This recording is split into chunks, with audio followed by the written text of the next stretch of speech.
Hi, everyone. How are you? Good evening. Thank you so much, Candace, and also Joe. I actually did not realize how much synergy there would be between her talk and I think what I am hoping to provide a little bit of a perspective on myself. So to give you a little background on me and who I am, my name is Neveen Mahmoud. I'm from Philadelphia originally. I became a Bay Area transplant when I came out here for school about 10 years ago and have never looked back. And I'm here to talk to you about an idea that's very dear to me and something I actually think a lot about in the course of my work, and really in the course of my work being a part of my kind of personal mission, and that is expanding the meaning of talent. It's really simple, but before I go into kind of how I think about it, how we talk about it at Young Vets, I'm just going to take a step back and kind of share with you how I got there. So somewhere around the end of college, I realized our views on talent, how it shows up, what it looks like, they're just entirely too narrow. We have to break out of our notions of what a smart kid looks like, how a talented kid with a huge future or huge potential presents themselves and presents their skills. And my story is that I grew up in Philadelphia to a single mother in Section 8 housing below the poverty line. She was disabled.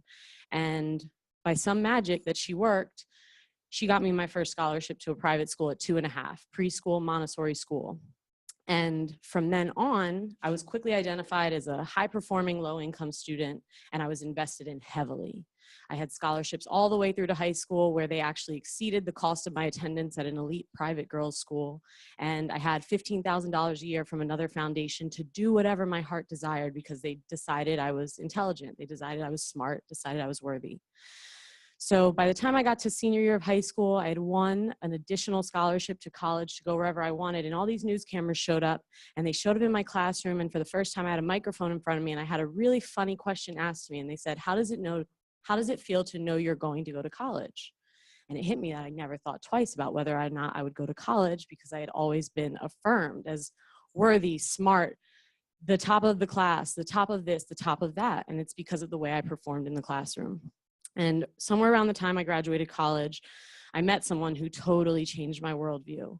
And I considered myself a very socially active person, someone who really wanted to make a social impact, was connected to those spaces at my university. And I met this person who was the flip side of my coin. He grew up below the poverty line to immigrant parents in Section 8 housing, but his talents didn't present in the same way as mine did.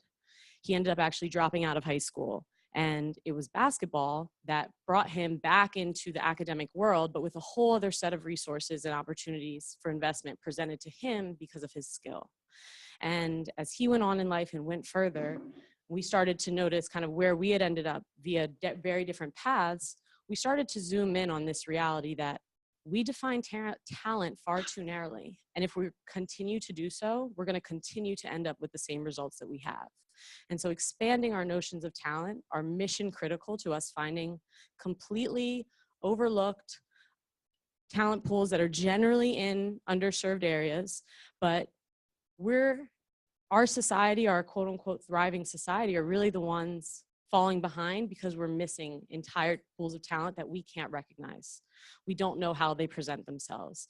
They look different, they sound different. It's not the ability to write the paper in the classroom that we're so used to saying, that kid's talented, he's ready, he can do this, I'm gonna invest in him. And so a few years later, I went on to co-found an organization that I still work for today that I'm very passionate about. It's a social impact startup called Young Vets. And at Young Vets, essentially, our mission is to expand the meaning of talent by using basketball players as a particular vehicle, by looking at the leverage that they have within their communities, the respect and the visibility, and saying, we're gonna find the kids there who have incredible character, who have incredible will to succeed and an open mind, and we're gonna invest in them because we're going to expand the meaning of talent for basketball, what a talented basketball player looks like.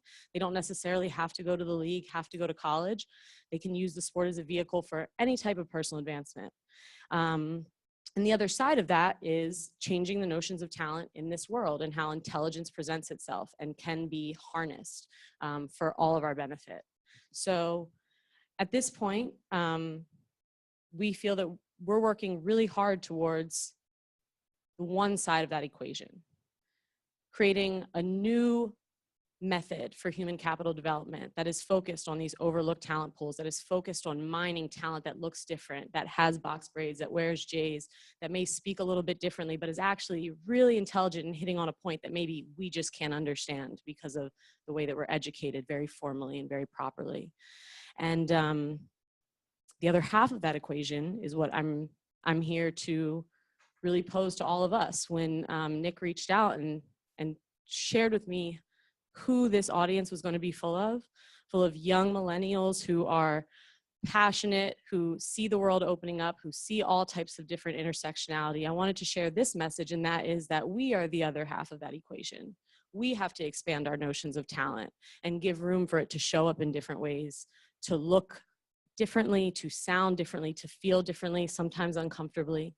But if we can push ourselves outside of those bounds to seek talent in others and actually reframe around, okay, I'm not necessarily seeing how this person could be useful, but I'm going to assume that they could be, and I'm going to find that in them. I'm going to unearth that. I think that's our challenge, and it's something that I'm very passionate about. So I hope this resonated with you. It deeply does with me. Thank you so much for your time.